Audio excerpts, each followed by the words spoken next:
Pregúntale al pastor. Pregúntale al pastor. En este podcast respondemos tus preguntas de la Biblia y de la vida una por una. Pregúntale al pastor. Es un podcast de preguntas y respuestas, grabado en vivo, desde la cabina de Radio Progreso, en El Salvador. Aquí no hay pregunta mala, solo la que no se hace. Pregúntale al pastor.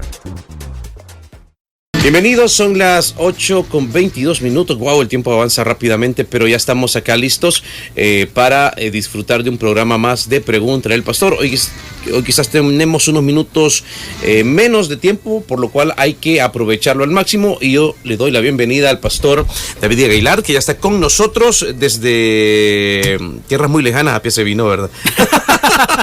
Sí. Y esperando ver el vehículo. Y cuando veo que aparece, se vino a pie. Bienvenido, pastor. Buenos días y feliz año nuevo. Buenos días.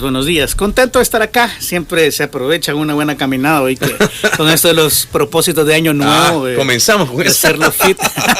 No, para nada. La verdad es que la radio queda muy cerca de la iglesia, entonces me es fácil moverme de esta manera. Y bueno, aquí listo para comenzar año, comenzar programa, sí.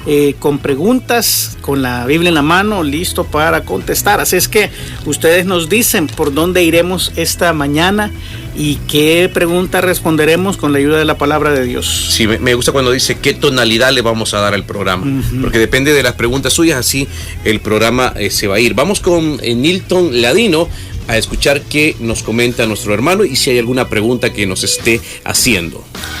Buenos días a Progreso, a los que han quedado en cabina. Buenos días, pastor. Como que dice a los que sobrevivieron después de sí se oye, sí. De que, pues sí, que aquí nada va a ser destruido, sino que va a ser renovado. Cuando Apocalipsis, pues sí nos habla, ¿verdad?, de que todo esto va a ser destruido, o cómo. ¿Va a ser renovada la tierra o va a ser destruido? Porque Apocalipsis dice que cielo nuevo y tierra nueva, pero porque ellos se basan en que vénganos tu reino y que el reino va a ser establecido. No es que esté confundido, sino que una aclaración, ¿verdad?, en base a lo que usted sabe, pastor, por favor. De acuerdo. Ok, tenemos esa pregunta. Por acá alguien nos dice: buenos días, Dani, porfa, dame puntos, amén, y a viaje perfecto, bendiciones, y tal vez puedes poner anciano de días. Y dice por acá: hola al pastor, buenos días. Si una mujer enviuda y se casa a los 3 meses, él muere meses, dice que... ok, ya lo entendí bien. Dice, si una mujer enviuda y se casa a los 3 meses, que muere el esposo, ¿es pecado? Ok. Ahí está la pregunta. Ahí está la pregunta. Y hermano Juancito, esta última me imagino que es la pregunta. Buenos días, Dani, nuevamente. Buenos días, pastor, bienvenido y feliz año. Que el Señor siempre esté respaldando su vida y su familia. Igualmente, pastor, hermano. Una pregunta. ¿Es correcto? Oí aún en un programa a un pastor que estaba diciendo que cuando nosotros oramos diciéndole al Señor, hágase tu voluntad, que eso es un cliché, dice. Yo considero de que no, ¿verdad? Porque el mismo Señor Jesucristo en la oración del Padre Nuestro, Él decía que no será hágase tu voluntad, ¿verdad? ¿Verdad? Entonces, no sé qué piensa usted de eso. Yo lo veo incorrecto, que haya dicho eso, pero no sé qué me dice usted a la luz de la palabra del Señor. Bueno, pastor, bendiciones. Pues gracias, hermano. Ok, yo creo que con esas le damos ya, pastor. De acuerdo. Bueno, primero la pregunta de mi hermano acerca de algunas posturas bíblicas que sostienen que este mundo no será destruido al final. Yo tengo un problema con esta postura principalmente porque la Biblia dice lo contrario. La Biblia establece, no solamente en Apocalipsis, porque en Apocalipsis está implícito que la tierra va a ser destruida, pero hay otros pasajes claramente indicando esto. Por ejemplo, 2 de Pedro capítulo 3, versículo 10. Pero el día del Señor, esto es importante decirlo, el día del Señor es un evento profético que está por toda la Biblia. Profetas del Antiguo Testamento, en el Nuevo Testamento también se establece así. El día del Señor es el evento final donde Dios establece su reino sobre esta tierra, donde humilla a aquellos que se han levantado en su contra, donde le da una oportunidad a Israel para convertirse, donde abre una puerta amplia para todos aquellos que no habían escuchado el evangelio hasta este momento. Entonces, si uno quiere ser así muy específico, el día del Señor comienza en el momento en que inicia la tribulación. estos eventos son voy a decir así, son desencadenados por el arrebatamiento de la iglesia, tribulación de 7 años y luego 1000 años. 1000 años de gobierno perfecto de Dios sobre esta tierra, la tierra actual. Sin embargo, si nosotros leemos lo que dice Apocalipsis capítulo 19 y 20, nos vamos a dar cuenta que luego de este periodo de 1000 años de paz absoluta, de gobierno perfecto, Satanás vuelve a ser suelto de una prisión a donde estuvo 1000 años y luego sale a engañar a las naciones, y las naciones se levantan nuevamente contra el gobernante perfecto. O sea, ahora yo quiero que entiendas una cosa: el problema grande de la humanidad es la naturaleza humana, no es otra cosa más que ello. Es decir, que aunque tengamos al gobernante perfecto, que aunque todos tengan lo que se merecen, aunque el sistema sea justo, la naturaleza humana siempre va a estar lista y dispuesta a corromperse. Eso es lo que nos demuestra el milenio. Han tenido el rey justo que han deseado, no hay enfermedades que se lleven la vida de la gente antes de tiempo, no hay escasez, no hay hambruna, no hay injusticias, no hay corrupción, y sin embargo todavía tienen el deseo de levantarse en contra de Dios. Es ridículo y es triste. Entonces, lo que nos narra este pasaje de Apocalipsis es que finalmente Dios va a hacer descender fuego del cielo y va a acabar con todo, la tierra y todos aquellos que se han rebelado en su contra, guardando a su pueblo y a aquellos que le son fieles. Esto es lo que dice Apocalipsis, pero también lo establece segunda de Pedro capítulo 3 versículo 10. Pero el día del Señor vendrá como ladrón en la noche, en el cual los cielos pasarán con gran estruendo y los elementos ardiendo. Aquí está el elemento del fuego, ¿verdad?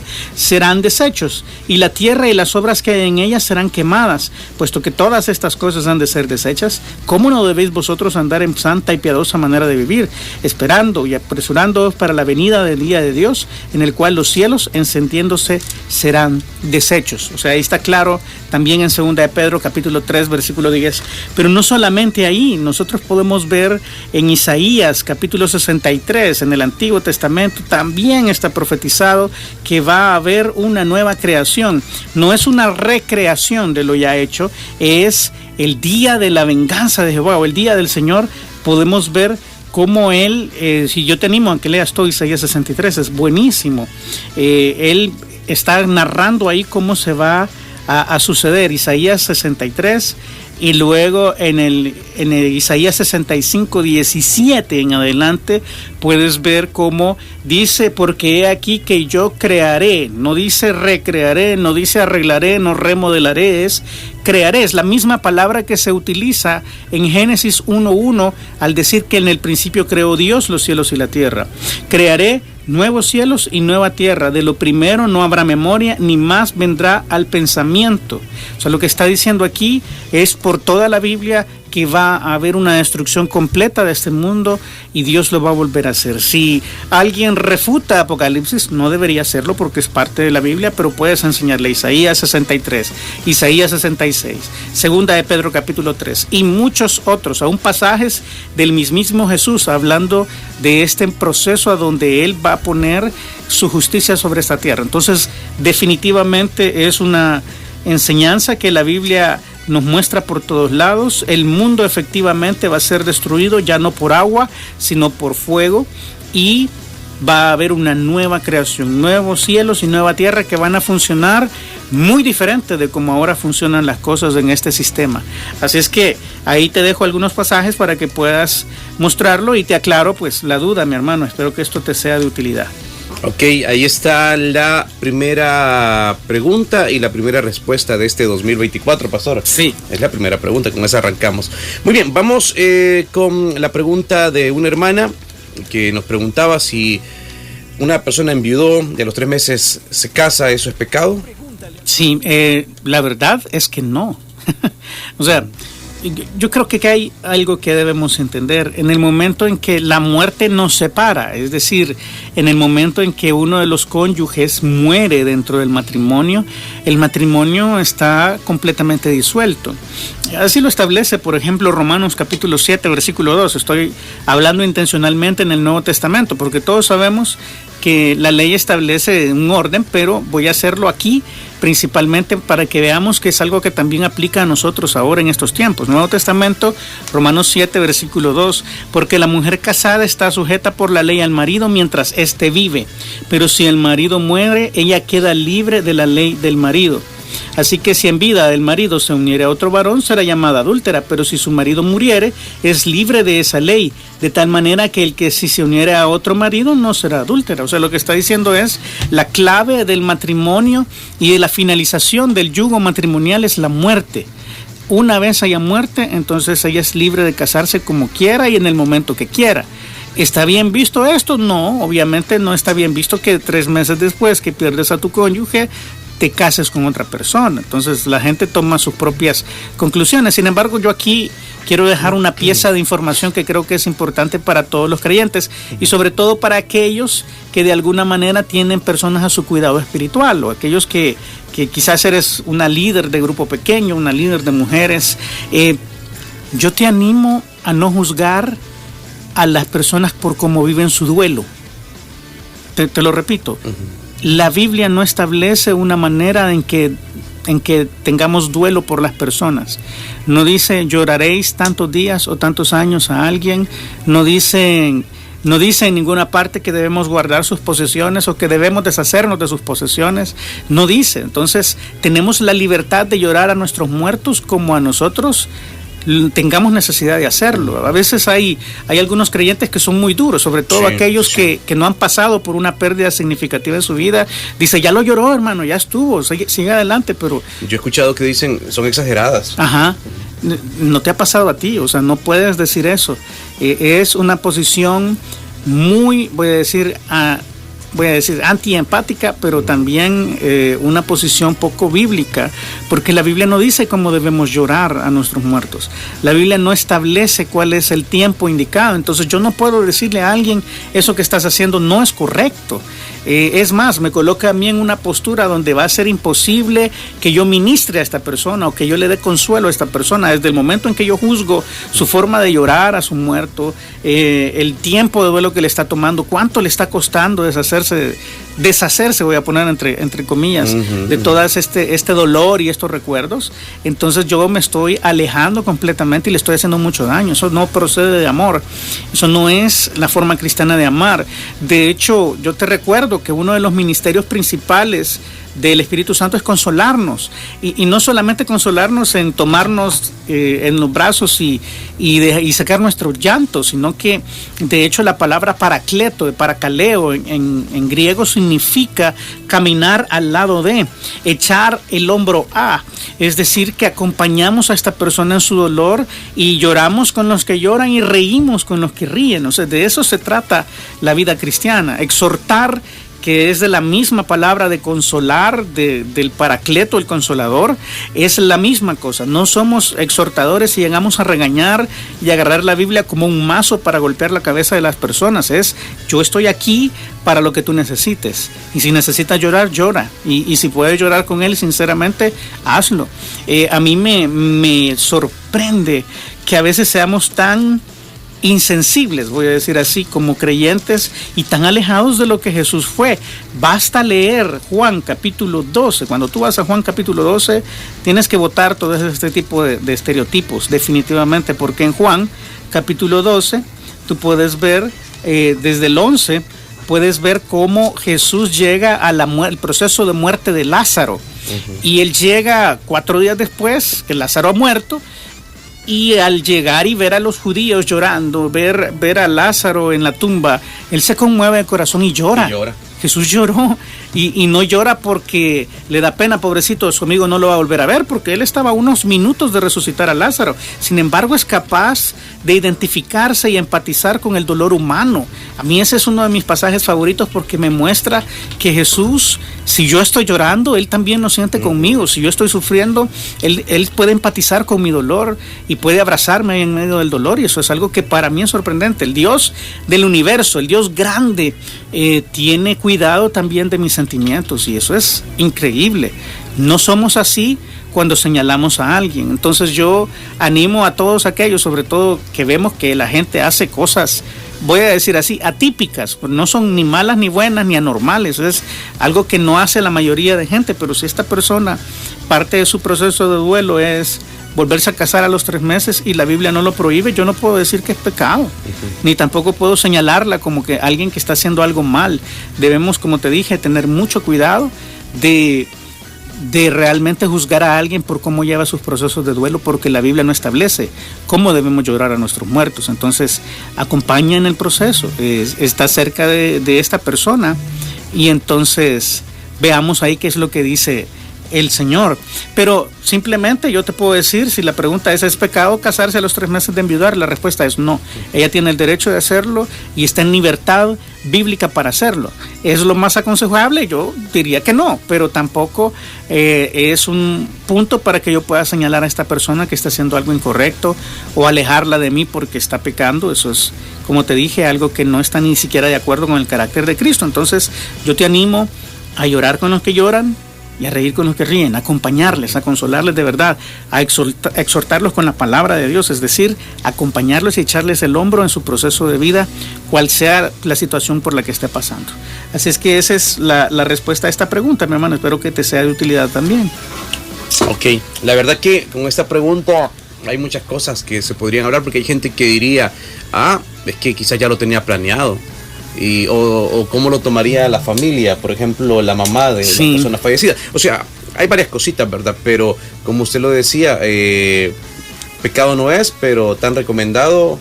No, definitivamente es algo que debe estudiarse, ¿verdad? Es algo que debe, donde uno tiene que tener la cercanía necesaria para saber qué fue lo que pasó ahí, porque sí, es atípico, realmente casi nadie hace este tipo de cosas.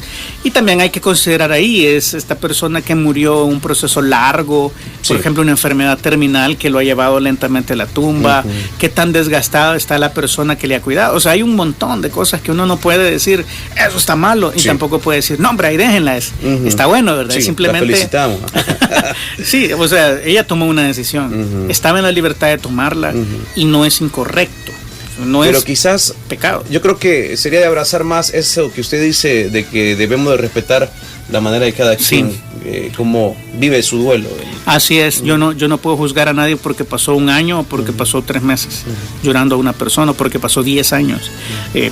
Es la cosa más, no sé, lo he visto tantas veces, debo decir, que es la cosa que más lastima a las personas y más las aleja de Jesús. Sí, porque, por ejemplo, mi esposa ya va a tener quizás 3 años que el papá falleció, y ella todavía cuando se recuerda de él se pone súper mal. Claro. Entonces, y de repente hay alguna persona que le dice, pero ya pasó bastante tiempo, pero, o sea, es bien difícil no tener como esa empatía con las personas, es complicado. Casi siempre son personas que no han pasado por ahí. Eso es lo que yo te puedo decir. Pero bueno, ahí está. Nos vamos a la pausa, ya regresamos con más. Hay muchas preguntas, así que usted no le cambie el dial. Quédese con nosotros, 90.5 FM en Pregúntale al Pastor. Esta lengua que le hagan chicharrón, dicen por ahí. Perfecto, continuamos. Estamos en Pregúntale al Pastor completamente en vivo a través de Progreso 90.5 FM y a través de www.radioprogreso.org. Y tal vez en algún momento comenzamos a hacer algo para que podamos transmitir en vivo a través de Facebook de la radio, podría ser. Voy a pedir autorización, no sé, tal vez si lo venimos bien más chainaditos, pastor, ahí. Más decentes. Más decente me voy a venir. No, pastor, anda bien. Yo hoy sí que lo primero que agarré fue lo primero que me puse, así que me disculpan, pero prometo que si hacemos en vivo vamos a mejorar todo eso. A ver, dice por acá, bendiciones, pregunta. La iglesia para la gran tribulación, la iglesia parará la gran tribulación. Pasará, dice. Creo que está preguntando. Sí, pero ahí dice parará. Quizás sí, tiene razón. Pasará. Saludos desde Virginia. ¿Nos confirmas allí, Jessica, por favor? También el hermano Juancito tenía una pregunta. No sé si usted logró entender cuál era la pregunta. Es que era como que el hecho de usar el Dios que se haga su voluntad, sí, claro. que lo usaban, un pastor dijo como que es un cliché. Vaya, entonces está esa, está la de la hermana Jessica, aquí hay otra, dice, buenos días pastor, Dani también, feliz año, mi pregunta, yo creo, hay muchas veces la he preguntado, pero agradezco que me responda. ¿Cuándo se dé a conocer el anticristo, ya la iglesia de Dios habrá sido arrebatada? O sea, si los cristianos sabremos quién es o solo lo veremos desde los cielos. Gracias y bendiciones. Buenísima pregunta. Realmente está muy conectada con la anterior, también acerca de la tribulación y la iglesia. Creo que está diciendo que pasará, ¿verdad? Sí, así es. Ahí está Jessica diciéndonos, confirmando, sí, pasará. Así es. Hay otra más, pero si gusta la leemos al final. Ok, bueno, comencemos con el hermano Juan por orden, porque fue la que vino primero. Y la respuesta es no, hermano, eso no es un cliché para nada. A veces decirlo y no vivirlo es un cliché. Quizás eso debemos hacer una diferenciación ahí. Nosotros decimos que se haga la voluntad de Dios, pero cuando la voluntad de Dios se hace y es algo que no es conveniente para mí o no es de mi agrado, entonces me enojo con Dios. Ahí eran palabras vacías. O sea, lo que, por ejemplo, el modelo de oración que nos enseñó Jesús, el famoso Padre Nuestro, nos está enseñando ahí en Mateo 6, es que debe de ser un deseo permanente en el ser humano, en el Hijo de Dios, que la voluntad de Dios se haga sobre esta tierra. Es decir, que yo esté dispuesto a aceptar cuando la voluntad de Dios no me es agradable.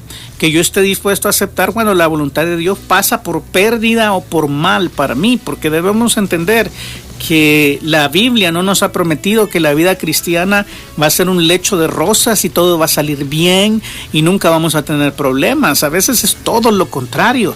A veces pasa por las pruebas difíciles de una vida que puede llegar hasta el martirio, si es lo que Dios quiere, y es lo que establece también Primera de Pedro. O sea, si debemos pasar por la tribulación, debemos hacerlo con la mentalidad correcta, que esa ha sido la voluntad de Dios, y esta breve tribulación momentánea, dice Pablo, no debe ser algo que sacuda nuestra fe. Debemos pasar por ahí sabiendo que de la misma manera sufrió Cristo, pero sufrió con un propósito. Yo creo que quizás esto es lo importante saber. La voluntad de Dios, cuando hace que nosotros pasemos por mal, por dolor, en el Señor, en la voluntad de Dios, no hay dolor gratuito. O sea, no es que, voy a sufrir porque voy a sufrir. Las pruebas que vienen, que son difíciles y que lloramos probablemente y que sufrimos, traen un propósito intrínseco. O Dios quiere que crezcamos, o Dios quiere que cambiemos alguna cosa que estamos haciendo mal, o Dios quiere que otras personas sepan de nuestro testimonio cuando Él nos saque adelante. O sea, hay siempre un propósito metido ahí en medio de la prueba por la que Dios ha permitido que esto suceda en nuestra vida. Vivir la vida con esta perspectiva de que se haga la voluntad de Dios quiere decir que yo voy a aceptar la voluntad de Dios, que aunque yo debo rogar por misericordia, porque quizás eso es importante, tú tienes a alguien con una enfermedad terminal, por ejemplo, yo te animo a que ruegues, clames y ores a Dios todos los días hasta que esta persona se vaya a estar con Él.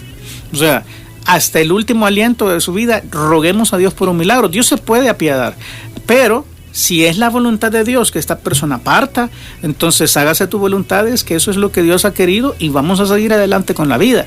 Vamos a llorar, claro, vamos a sufrir, sí, vamos a pasar por un duelo, sí. Perdón, pastor, Dime. ¿Cuál sería como la oración correcta cuando estas personas su situación no cambia? Siempre sería la misma. Sí, o sea, ¿sabes cómo es? Señor, si es tu voluntad, sánalo. Okay. Si es tu voluntad, levántalo. Pero también en esa misma oración, aunque a algunos le da miedo, fíjate, hay quienes no les gusta orar así. Sí, pero como que se los está entregando. Pero si es tu voluntad, llévatelo. Que él no sufra más o que ella ya no sufra más. O sea, yo tengo un amigo que acaba de perder a su abuela que tenía 102 años. Wow. Con mucha paz. O sea, yo debo decir, mi amigo estaba muy tranquilo porque incluso unas semanas antes la abuela le había dicho, mira hijo, vivir a esta edad es una tortura. O sea, la mujer enfocada en lo celestial, entendiendo que tenía una relación con Dios, sabía dónde iba, entonces era el momento, o sea, y todo el mundo lo pasó con paz. Es más, yo estaba de hecho un poco chocado porque no me avisó. No, es que mi hermano que es pastor vino y cubrió y eso, no te quise molestar en las vacaciones, me dijo. No, para el otro año no le dé canasta. No, pero fue más bien como estábamos tan tranquilos que lo aceptamos y salimos adelante. Eso fue lo que básicamente me dijo. Cuando te afecta, uno trata de hacérselo saber a todos. Porque una cosa es también, ¿verdad? Yo estoy poniendo un caso extremo, claro. Pero por ejemplo, a un hijo o alguien que nos es muy querido, muy cercano, es un dolor increíble, pero debemos entender que en muchas ocasiones, mientras más grande es el dolor, esto es lo que yo he visto en la vida, mientras más grande es el dolor de lo que te toca pasar, el propósito de Dios es todavía más grande. Es decir, no hay sufrimiento gratuito en el Señor, en la voluntad de Dios. No sufres por sufrir. Dios tiene una razón por la que está haciendo esto. Y tú ves el libro de Job, por ejemplo. Oye, que Job perdió todo. ¡Qué barbaridad! ¡Qué tristeza! ¡Cuántas cosas! Y solo por sufrir. No. Job llega a la conclusión allá en capítulo 42. Yo de oídas te había oído. Dice, yo sabía quién eras, te servía con lo que yo conocía, pero ahora yo te veo. O sea, ahora mis ojos te ven. O sea, yo si no hubiera pasado por todo este proceso, no te hubiera conocido de verdad. Es lo que está diciendo Job. Entonces Job entiende el propósito de su sufrimiento, lo acepta e inmediatamente Dios le regala el doble de lo que perdió. O sea, así tan dramático como es. Yo creo que eso es importante. Si tú pasas por una prueba, si tú pasas por la voluntad de Dios que va por sufrir, trata de encontrar cuál es el propósito y cúmplelo. Esa es la clave para salir adelante. Y esa es la clave para que el Señor haga bien en ti nuevamente, para ver su rostro. Quizás no hubieras conocido a Dios de esa manera en que ahora lo conoces si no hubieras pasado por ese sufrimiento. Entonces, eso, ¿verdad? No es un cliché cuando lo vives, es un cliché cuando solo lo dices. Pero si lo vives, es la forma en que todos los creyentes debemos vivir. Es como una oración en la que siempre ayúdanos a hacer tu voluntad, algo que solo es por llenar. Ajá, ahí sí es un cliché, o sea, ahí sí lo acepto, pero no debería ser un cliché, debería ser un deseo ferviente en cada uno de nosotros, aunque a veces pase por el terreno del valle de sombra de muerte, ni modo. Ok. Hey, qué bonito iniciar el 2024 aprendiendo de la palabra de Dios. Eso de verdad es muy bueno y le felicito a usted que está pendiente de programa Pregúntale al Pastor. Continuamos, Pastor, con la pregunta de Jessica. ¿Pasará la iglesia por la tribulación? La respuesta es no, hermana. Dos principios nos lo muestran. Número uno, los pasajes que hablan acerca del arrebatamiento de la iglesia nos hacen ver que no va a pasar. Una de las mayores evidencias es que el libro que trata específicamente de la tribulación, que es Apocalipsis, a partir del capítulo 4, que es del 1 al 3, tú puedes ver las cartas a las 7 iglesias de Asia. Entonces ahí ves cómo la iglesia proféticamente iba a ir cambiando a lo largo del tiempo. Pero luego del capítulo 4, dice Juan, yo estaba en el día del Señor, me llevó a su presencia y de ahí en adelante, todos los juicios que vienen, todos los procesos que siguen, no se menciona en la iglesia. No se menciona más que en la segunda venida. Entonces, esa es una evidencia intrínseca en la Biblia. La iglesia no está en la tribulación, no se menciona por ningún lado. Pero luego vamos a ver algunas diferencias porque hay quienes confunden o unen la segunda venida de Jesús, o sea, la venida pública de Cristo, con el arrebatamiento de la iglesia. Yo debo decir varias cosas, rapidito. Número uno, esta es una figura en el casamiento de los judíos. Es una figura poderosa. ¿Qué hacía? Se desposaban, es decir, se unían en compromiso y ponían una fecha para el momento de la unión matrimonial, pero la fecha no era, ¿sabes cómo era? La fecha no era pública. La fecha realmente solo la conocía el esposo, porque ¿qué hacía el esposo en ese tiempo en que estaba desposado y se iba a casar? Preparaba la casa. Él iba al terreno del padre, construía su casa, la hacía bonita, preparaba todo para recibir a su esposa. ¿Qué hacía la esposa en el tiempo del desposorio? Preparaba su ajuar, su vestido, para el día en que el novio llegara por ella. El novio dejaba unas arras, dejaba una garantía, que era una cantidad de dinero, eran unas piezas de ganado, era lo que sea, para decir, yo voy a regresar por mi esposa. Fíjate, no sé si lo estás viendo, pero hay una figura poderosa, y yo voy a dejar esto acá. Cuando yo venga por la esposa, vengo por la esposa y me llevo las arras también. O sea, esta cantidad de dinero que él entregó al padre como una garantía que iba a redimir a su esposa en el momento de la boda. ¿Y sabes qué pasaba? Como en la parábola de las 10 vírgenes, ¿te acuerdas? Estas 10 vírgenes estaban esperando al esposo, pero se tardaba en venir y se durmieron y todo. ¿Te acuerdas de esta parábola? Estaban percibidas, pero con él. Cuando el esposo llega a medianoche, es el momento a donde comienza la boda. Es decir, el esposo llega secretamente, por sorpresa, y trae a la novia y dice, vámonos al convite, ¿verdad? Vámonos a la boda, y las doncellas deben de estar preparadas para irse con ella, y entran a las bodas y ahí se casan. Entonces, yo no sé si estás viendo la figura, pero lo dice Efesios capítulo 1, versículos 13, 14 y 15, que el Espíritu Santo es las arras de nuestra herencia hasta la redención de la posesión adquirida. Es decir, la garantía que Jesús ha dejado en nosotros es el Espíritu Santo. En nosotros, adentro de nosotros. Cuando Él venga por la esposa, en un día que nadie sabe, Él va a venir por la esposa y se va a casar con ella en el cielo. Allá se casan. Viene por ella en el momento que no saben, deben estar listos, deben estar preparando su vestido. Apocalipsis 19 dice que el vestido de lino fino de la esposa del Cordero son las acciones justas de los santos. O sea, eso es lo que debemos estar haciendo ahora, es preparando nuestras buenas acciones como creyentes para que cuando lleguemos allá podamos presentarnos delante de Él vestidos acorde a la fiesta. Entonces, todas esas cosas están pasando simultáneamente de lo que va a pasar acá. Entonces, ¿qué va a suceder? Dice 1 Corintios capítulo 15, versículos del 52 en adelante, 51. Aquí os digo un misterio, no todos dormiremos, pero todos seremos transformados. En un momento, en un abrir y cerrar de ojos, a la final trompeta, porque se tocará la trompeta y los muertos serán resucitados incorruptibles y nosotros seremos transformados. Porque es necesario que esto corruptible se vista en incorrupción y esto mortal se vista en inmortalidad. Y al final, básicamente habla de la resurrección. Pero la clave aquí es ver esto, es un momento, un abrir y cerrar de ojos. La palabra aquí en griego es átomos. Es un momento en el tiempo tan pequeño, pero tan pequeño que no se puede percibir. Entonces es tan rápido como en parpadeo, pero más rápido todavía. Entonces, en ese momento, si tú te fijas, vamos a ser arrebatados. Luego está el otro pasaje que habla del arrebatamiento, que es 1 Tesalonicenses capítulo 4, versículos del 13 en adelante. Tampoco queremos, hermanos, que ignoréis acerca de los que duermen, para que no os entristezcáis como los otros que no tienen esperanza. Porque si creemos que Jesús murió y resucitó, así también traerá Dios con Jesús los que durmieron en Él. Por lo cual os decimos esto en palabra del Señor, que nosotros que vivimos, que habremos quedado hasta la venida del Señor, no precederemos a los que durmieron, porque el Señor mismo con voz de mando, con voz de arcángel y con trompeta de Dios descenderá del cielo, y los muertos en Cristo resucitarán primero. Luego nosotros los que vivimos, los que hayamos quedado, seremos arrebatados juntamente con ellos en las nubes para recibir al Señor en el aire, y así estaremos para siempre con el Señor. La reunión, o sea, el momento es violento. Desaparecemos de esta realidad y luego nos encontramos en el aire con Jesús. ¿Por qué estoy siendo tan intencional con mis énfasis? Porque la segunda venida de Jesús es todo ojo le verá. O sea, cuando Jesús viene a reinar después de los 7 años de tribulación, todo mundo lo ve. Dicen a las piedras, caed sobre nosotros, protegernos de la ira del Hijo. Y también puedes ver cómo claramente en la segunda venida, que todo mundo lo está viendo, no es así. No es, hey, ¿qué pasó? Se fue Daniel. ¿Y quién quedó programando en la radio, verdad? Nadie. Qué bárbaro. Se fue.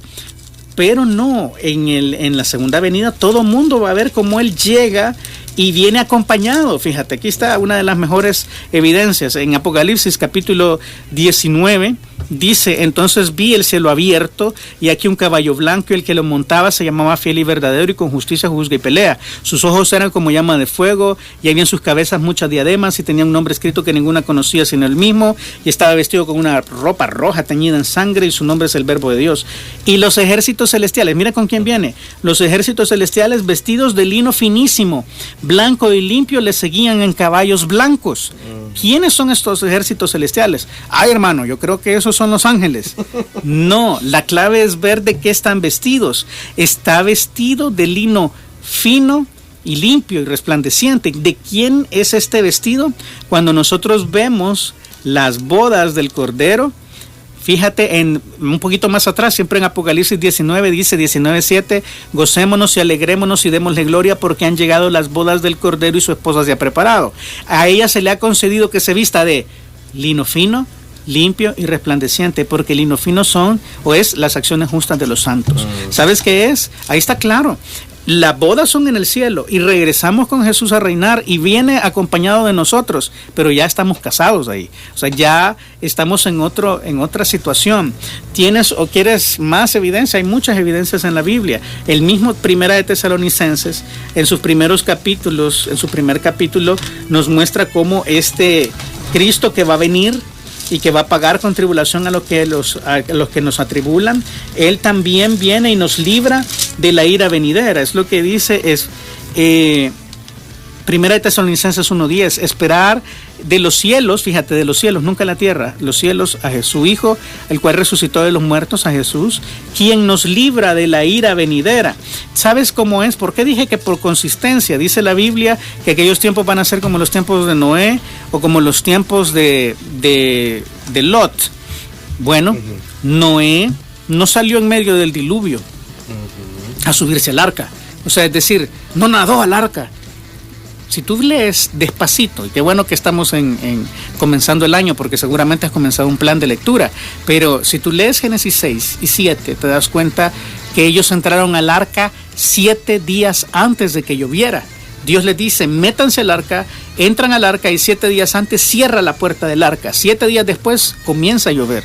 Es decir, los creyentes no pasan por el juicio y son liberados después, no tiene sentido. Si tú ves los días de Lot, llegan los ángeles a Sodoma, les dicen, va a llover fuego del cielo, hay alguien más que quisieran salvar, y Lot dice, los que van a ser mis yernos, les parece que se burlan y no quieren nada con él, y entonces los ángeles básicamente los arrastran afuera de la ciudad, porque ellos dicen, no puedo hacer descender fuego sobre la ciudad sin que ustedes hayan salido.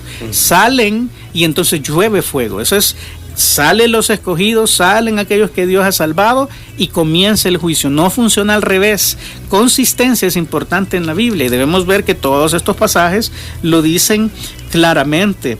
En Segunda de Tesalonicenses 1:6 dice, porque es justo delante de Dios pagar con tribulación a los que os atribulan, y a vosotros que sois atribulados, daos reposo con nosotros cuando se manifieste el Señor Jesús desde el cielo con los ángeles de su poder en llama de fuego, para dar retribución a los que no conocieron a Dios. Si tú te fijas, lo que está diciendo aquí es, la tribulación viene, pero nosotros venimos con Él. O sea, ya no venimos, no es nos va a librar de la tribulación, es no vemos tribulación, y cuando termina la tribulación, cuando Cristo viene a reinar, nosotros venimos con Él. Así lo establece Apocalipsis 19, Primera de Tesalonicenses 1:10, y ahora estoy leyendo Segunda de Tesalonicenses 1:6. Y para contestar a la persona que nos preguntaba también, ¿qué va a pasar? ¿Vamos a conocer al anticristo? La respuesta es no. Segunda de Tesalonicenses capítulo 2, versículo, vamos a ver si quieren desde el principio, el 7. Sí. Segunda de Tesalonicenses 2:7 dice, porque ya está en acción el misterio de la iniquidad. Está hablando del anticristo. Solo que hay quien al presente lo detiene hasta que él a su vez se ha quitado de en medio. Es alguien, fíjate, es singular y es masculino el que detiene a este misterio de la iniquidad. Y entonces, cuando se ha quitado de en medio, se manifestará aquel inicuo a quien el Señor matará con el espíritu de su boca y destruirá con el resplandor de su venida. Está hablando del anticristo, inicuo cuyo advenimiento es por obra de Satanás y con gran poder y señales y prodigios mentirosos y con todo engaño de iniquidad para los que se pierden por cuanto no recibieron el amor de la verdad para ser salvos. Por esto Dios les envió un poder engañoso para que crean la mentira, a fin que sean condenados todos los que no creyeron a la verdad, sino que se complacieron en la injusticia. Está diciendo este pasaje, dice que hay quien está deteniéndolo. ¿Quién es el que detiene al espíritu del anticristo para que se manifieste? Primera de Juan capítulo 4 dice que el que está en nosotros es mayor que el que está en el mundo y nosotros lo hemos vencido, pero es el que está en nosotros. ¿Quién está en nosotros? El Espíritu Santo. Las arras, la garantía de la posesión adquirida, todo está linkeado. Cuando Cristo se lleva a la iglesia, el Espíritu Santo dentro del creyente se va con ellos. ¿Sí? Y entonces el Espíritu Santo, va a haber Espíritu Santo en la tribulación, sí, pero ya no va a vivir adentro de la gente, va a ser como en el Antiguo Testamento, va a venir sobre ellos y luego se puede ir. O sea, va a regresar todo así como estaba en el Antiguo Testamento, pero un tiempo a donde el Espíritu Santo viva dentro del ser humano solamente es el tiempo de la iglesia. Una vez es quitado, se inicia el misterio de la iniquidad, o sea, se levanta el anticristo y comienza a conocer. Entonces, muy probablemente, hermana, nosotros no vamos a tener ni idea de quién es el anticristo. No le vamos a conocer, no lo vamos a ver en la tierra, porque una vez es quitado de en medio el Espíritu Santo en el creyente, entonces se levanta el anticristo. Antes no. Estaban diciendo que posiblemente sea un youtuber muy conocido. El que tiene más seguidores, yo creo que usted ya sabe quién es. Uno que fue a abrir pozos allá en África. Porque se llama MrBeast. Ajá, y porque el logo de él aparece que es como un leopardo con dientes de león, algo así. Sí. Es un montón de cosas. Sí, bueno. No diré nada de ese tipo de teoría. Solo te puedo decir que con certeza no le vamos a conocer. Al principio, de hecho, no es ni siquiera famoso porque inician 10 reinos. El mundo se divide en 10 reinos y entre estos reinos hay 8 gobernantes. Y en medio de los 8 gobernantes sale un gobernante chiquito, un cuerno pequeño le llama, y vota a otros 2. Y entonces a partir de ahí se apodera de todo, el más chiquitito, el más insignificante. Wow. Entonces no es alguien notorio probablemente al principio, luego se vuelve el superhombre. Por eso es 666, es 3 veces el número del hombre. Es tan humano, es tan poderoso, es tan inteligente que la gente inmediatamente lo admira y le da todo el poder. Es terrible, pero no le vamos a conocer. Eso es lo que dice 2 de Tesalonicenses 2, del 7 al 10. Okay. Ya estamos sobre el tiempo, pero no sé si puede, pastor, contestar a esto. Alguien dice, ¿cómo pueden ellos, ¿cómo deberíamos de entenderlo? Lo voy a resumir, el hecho de que una aurora llegue a cantar cerca de nosotros. Como que una aurora llegó a cantar cerca de ti. O sea, los pájaros, la Biblia no dice que tengan la capacidad de predecir que alguien se va a morir. De hecho, es una creencia indígena. Entonces, es algo que se remonta a tiempos del paganismo, sí, y politeísmo, donde la gente miraba en estos albures, o sea, estas formas de predicción. Pero no debemos temerle a nada en general. Aún voy a decir así, si esto anunciara que alguien va a morir y tú conoces a Cristo, ¿por qué debe darte miedo la muerte? No tenemos que asustarnos de ellos. No maten a los pobres pajaritos, porque hay quienes los masacran, ¿verdad? Como les quedaron cohetes del 31. Sí, pobrecitos. No, la verdad es que no debes preocuparte por eso. Nadie, a excepción del Señor mismo, sabe cuál es nuestro último día. Eso creo que es importante decirlo. Entonces es imposible que alguien te diga, a menos que sea la persona que te asesine, y aún voy a decir así, si Dios quiere no te vas a morir. O sea, Él tiene el término de nuestros días en sus manos, es lo que dice la Biblia. Entonces de Él depende, y si Él ha querido llevarte este día, bueno, amén, así es. Nadie se va de este mundo antes de tiempo. Aunque a nosotros nos da la impresión que se fue muy joven, no. Nadie se va de este mundo antes de tiempo. La voluntad de Dios se cumple y el propósito en esta tierra se termina.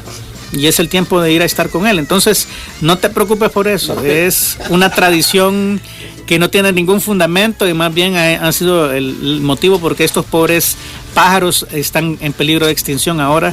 Y cantan raro, yo debo decir, porque se oye bien raro el canto de ellos, pero no debemos atentar contra la creación solamente porque a alguien se le ocurrió un día que predecían la muerte. No debemos tener miedo de eso. Ok, te voy a decir como me dice una colaboradora de ahí del trabajo que nos ayuda. No te preocupes, amigo. Entonces usted no se preocupe, amiga, que aunque llegue a cantarle ahí al oído, sí, no pasa nada. Ni los zancudos ni eso puede pronosticar que nos vamos a morir. Así que bueno, de esa manera arrancamos el primer Pregunta del Pastor de este 2024. Gracias por haber estado muy pendientes de este programa. Y pastor, lo dejo a usted también para que se despida en este primer programa de este año. Así es, comencemos 2024 con el pie derecho, con la Biblia en la mano y en la mente sobre todo. Y bueno, aquí estamos cada jueves, si Dios permite, para poder responder a sus preguntas con la Biblia y acercarnos cada vez más a Dios. Que el Señor les bendiga y que tengan una excelente semana. Pregúntale al pastor. Pregúntale al pastor. En este podcast respondemos tus preguntas de la Biblia y de la vida una por una. Pregúntale al pastor. Es un podcast de preguntas y respuestas grabado en vivo desde la cabina de Radio Progreso en El Salvador. Aquí no hay pregunta mala, solo la que no se hace. Pregúntale al pastor.